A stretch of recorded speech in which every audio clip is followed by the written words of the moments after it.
Hi, I'm Reed Nelson. I've been living in Brazil for the past 6 or 7 years, and I've traveled here on and off for over 30 years. Enjoy the country, enjoy the people, great place to visit, a lot of fun, cool things to do. Fascinating culture. Dangerous place.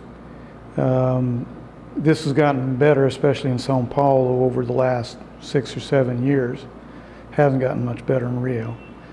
But 10 years ago, if you got off the plane in Brazil, you're increasing your chances of a violent death by 1,000% over what if you're living in the United States, and of course much more dangerous if you're living in Europe, where the crime rates are lower.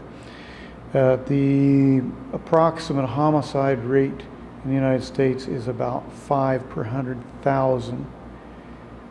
There was a time in Sao Paulo when it was around 60 or 70 per 100,000. So you're talking about a big increase factor. Same thing with auto fatalities. In the United States, about 5 per 100,000 per year.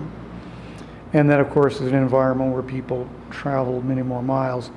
And in Brazil, it's still hanging around 70 to 100,000. That's 70 to 100 per 100,000 per year. So you do have to be careful.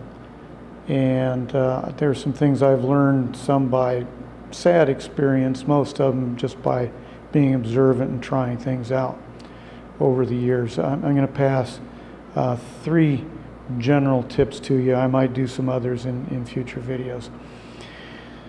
The faster you, and by the way, I've taught in some pretty dangerous neighborhoods over the time, and I've had to teach until late at night. So frequently, I haven't had any opportunity. No chance. You don't have the option of not leaving the university and going someplace else. Speed. This is something you see a lot of videos, and this is something people don't mention. The faster you are, the less of a target you are. And so if you have the ability, good shoes and the ability to walk fast, the likelihood is that it's like a country song. If you go through hell, keep on going, you may get out before the devil even knows you're there. And that's true. Even if somebody's sizing you up, even if somebody's interested in you as a target, if you move fast enough, the likelihood that they're just not going to make the effort is pretty great. It's if you slow down to look at things, if you get preoccupied with something else, if you just don't have the mobility, that's when it becomes much more dangerous. And of course, I'm at the age where I'm still, I'm not as fast as I used to be, but I still, if I need to move quickly from one spot to another, I can do it. So if you have any sixth sense of danger, if you're in a place where you're alone, you want to be able to move quickly. And that, to my way of thinking, that'll reduce your likelihood as a target to probably 60 to 70%. Space and personal space. You don't want to be in wide open, deserted spaces. That's where most of the crimes occur. But by the same token, and you don't have to be afraid if you're in a place with a lot of people and they're moving around, they're jostling. That by and large is okay, because the worst crimes tend not to happen in that kind of environment. But if you are in a situation where there are a lot of people around, this is normal. In the United States, we're used to lots of space. It's normal in other countries, and especially in Latin countries, not even to mention the Asian countries. It's normal for there to be a lot of people around. That's not a problem.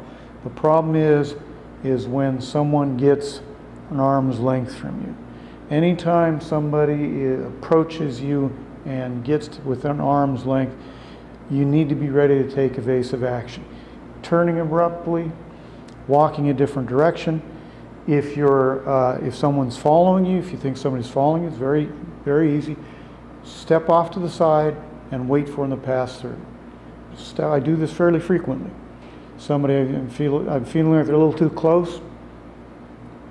Step to the side, to the immediate side, look at them so they'll know that you're aware of their presence.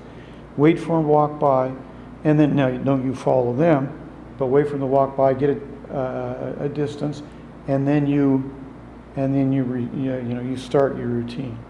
You don't necessarily have to run away. In fact, sometimes it's not such a good idea.